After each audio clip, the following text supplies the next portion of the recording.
by the quality of questions asked. Many times people expect personal questions. The Appointments Committee of Parliament took the opportunity to interrogate my key agenda. They wanted to know how, for instance, I would invigorate the National Consultative Forum of Political Parties, which is provided for under Article 71 of the Constitution of Uganda. And I was frank. I told them that that forum is financially crippled. It is supposed to be co-chaired. The deputy chair is supposed to come from the main opposition party, but it looks like the agenda setting is limited to the ruling party.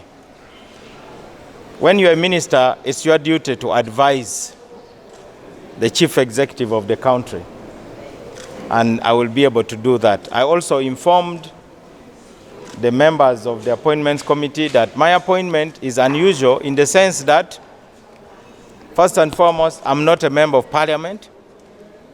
I'll only be ex officio. But I've ended up here because we have a cooperation agreement with the National Resistance Movement.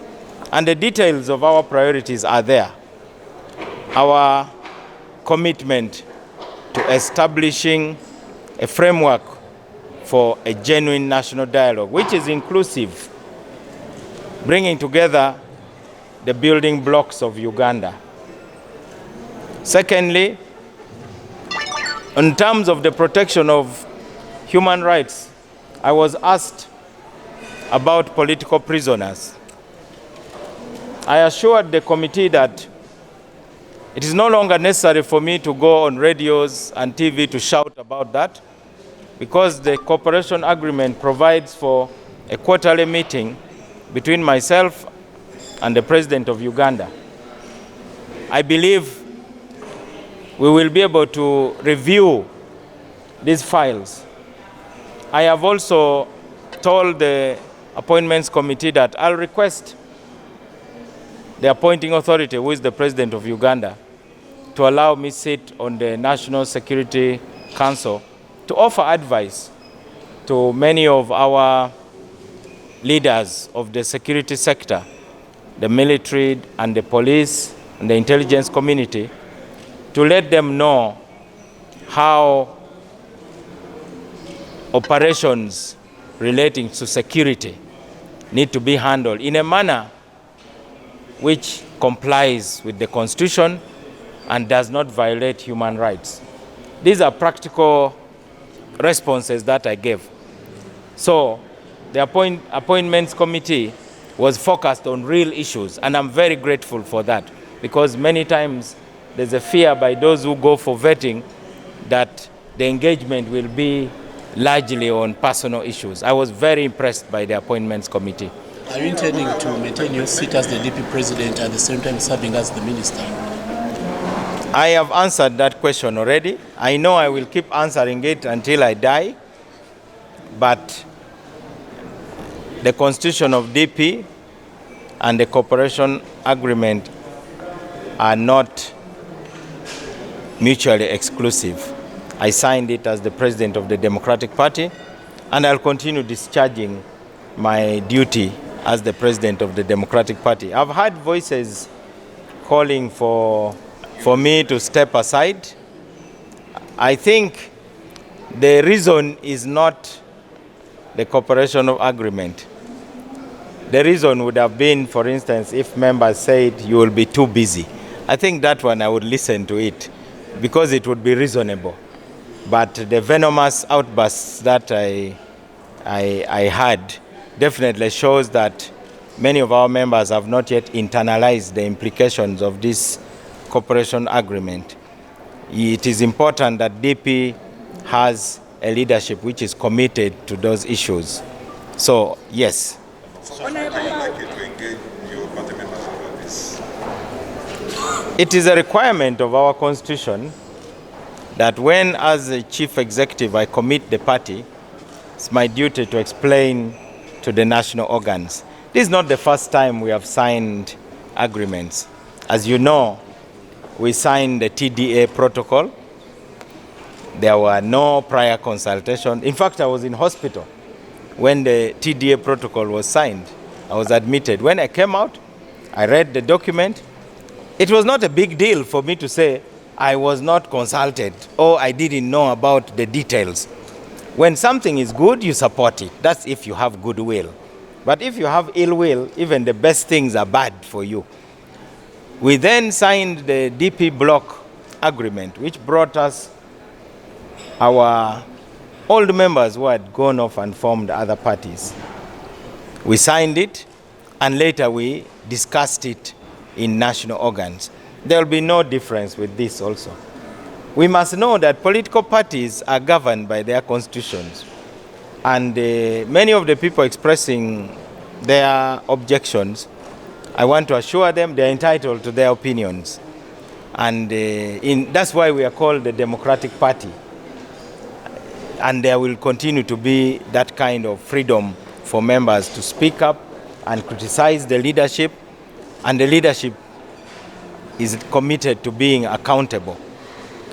As we talk now, I think many of our members are beginning to appreciate that the transition is continuing. There are some people who will wake up and they'll be talking about the transition and they'll be told that it has been done. We have decided to invest in the areas which we believe in: peaceful presidential transition, national reconciliation, fighting corruption, an inclusive national dialogue, and ensuring a rack of democratic constitutional reforms that empower citizens. That is the heart. But as I notice, the media is more interested in the clash between Norbert Mao and a few people, but nobody has a veto on what the Democratic Party decides through its organs. You've talked about the cooperation agreement, and one of the issues there is your appointment as Minister of Justice. What are the other positions, ministerial positions, that Democratic Party is interested in? Especially there is some... Don't put your words in my mouth. But the question of President Museveni's style of leadership is open to debate. Every leader has their style. No two leaders are the same. It's my duty to advise the president. But let me give you some examples. I wasn't a minister when I called a press conference and told the government of Uganda to abandon the idea of amending the constitution to abolish bail. We held a meeting of the DP National Executive Committee and we authorized the Secretary General to write to the Electoral Commission, so we gather signatures for a referendum, because to the DP, the right to bail is part of the right to a fair trial. So we questioned why the government is interfering with judicial discretion. We recommended that instead the Chief Justice should issue practice directions to guide judges when they are making decisions regarding bail applications, in order to safeguard even the interests of victims of crime, especially violent crime, which was the main concern of the president. Have you ever heard the president talk about abolishing bail in the constitution again? I wasn't a minister. I wasn't anybody in the government. Let me tell you, even you, the media, if you give good advice, it will be listened to. So the quality of advice also matters. I can only pledge to give high quality advice. No, okulaba nga akakiiko kano aka appointments aka parliament kabadde ku mulamwa. Oluusi mbeera mu kamooli ne ntunuulira ebigenda mu maaso mu parliament ng'ate ensonga ze basigamako zibeera personal.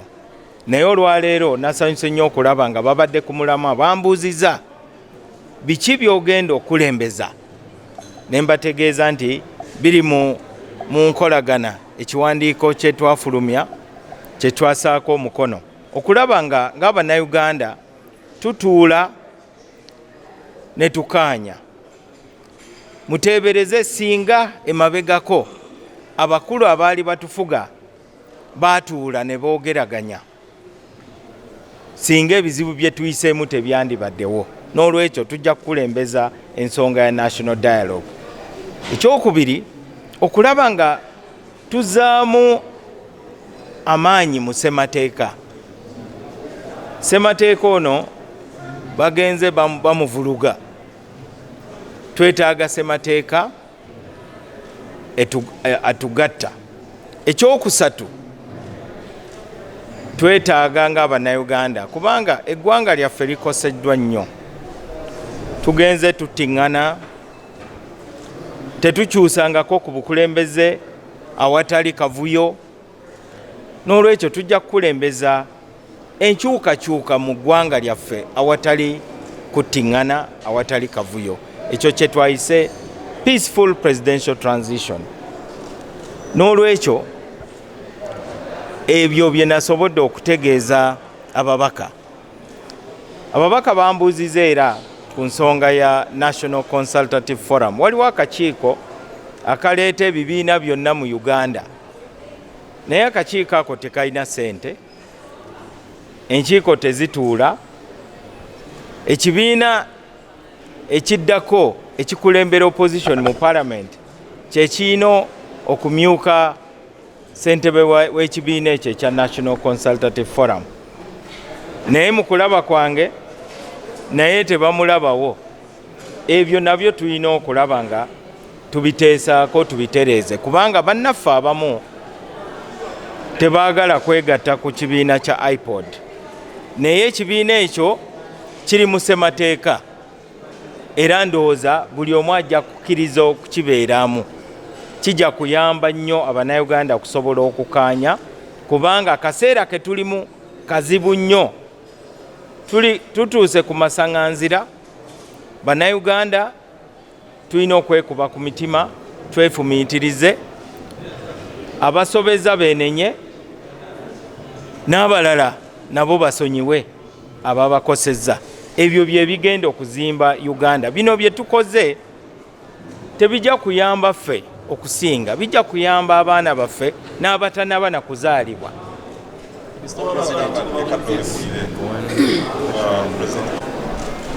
Nawuliddeko amaloboozi agamu nga bwe mmanyi ekibiina kyaffe kiri mu demokrasiya. Abantu bakkirizibwa okwogera bye baagala naye nga buli kye tukola twesigama ku ssemateeka w'ekibiina.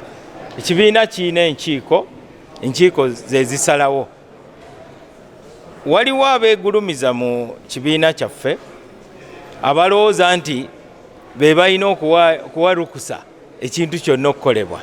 Naye bannaffe balina okumanya nti guno si gwe gusoose Democratic Party n'obukulembeze bwakyo okuteeka omukono ku ndagaano. Twateekako omukono ku ndagaano ya TDA. Nze nalina mu ddwaliro. Endagaano eyo nagisanga Secretary General bamaze okuteekako omukono. Saayita press conference ogamba nti ndi munene nze president. Osooka n'otunuulira ekintu n'okiweeyinga oba kigasa oba tekigasa. Naye bannaffe abamu babuguumiridde ne bafubutuka n'agagambo nga tebasomye na kiwandiiko. Naye embeera egenda ekakana. Naye nsuubiza Abannayuganda nti nze nzikiririza mu demokrasiya. Bino ebintu tugenda kubiteesaako mu nkiiko za Democratic Party. Twataako n'omukono ku kiwandiiko kya DP Block okulaba nga tugatta Democratic Party. Guno si gwe gusoose naye ekibi nti abantu bali kuteesa ku Norbert Mao bavudde ku kiwandiiko ekiteekawo engeri gye tunaabeera n'enkolagana ne NRM ne government. N'olwekyo Norbert Mao ajja kusigala nga ye president wa Democratic Party. Abaagala mbu Norbert Mao alekulire bandi tutte ango endala nga bagamba nti obuvunaanyizibwa bungi nnyo obwa minisita tojja kubeera na budde, naye ogamba nti tuyingidde NRM, kitegeeza nti totegeerera ddala ebigenda mu maaso mu nsi. Tuyina ensi yaffe etuliraanye eya Kenya, mulaba ebigenda mu maaso. Bannakenya battiŋŋana paka lwe bakkiriza ti omulabewo olina kumubeera ku lusegere okutaasa ensi yo. Naye abalowooza nti pulezidenti addako alina okubuuka emirambo ng'agenda kulayizibwa, mbasabira emikisa. Abalowooza nti pulezidenti agenda okuddako atambulire mu nnyanja y'omusaayi ng'agenda kulayizibwa, mbasabira emikisa. Nze ngaseeko ettofaali mu kutaasa embeera eri mu Uganda, tusale puleesa, tumanye nti tuli mu transition. Tomanya tuyinza n'okubeera ne gavumenti eddako nga buli kibiina mwekiri. Ebyo bibeerawo. Kakiiko. Kati ffe bakulembeze Secretary General wuuno. Banaye muve ku mboozi z'amalwa. Mwebale nnyo, mwebale.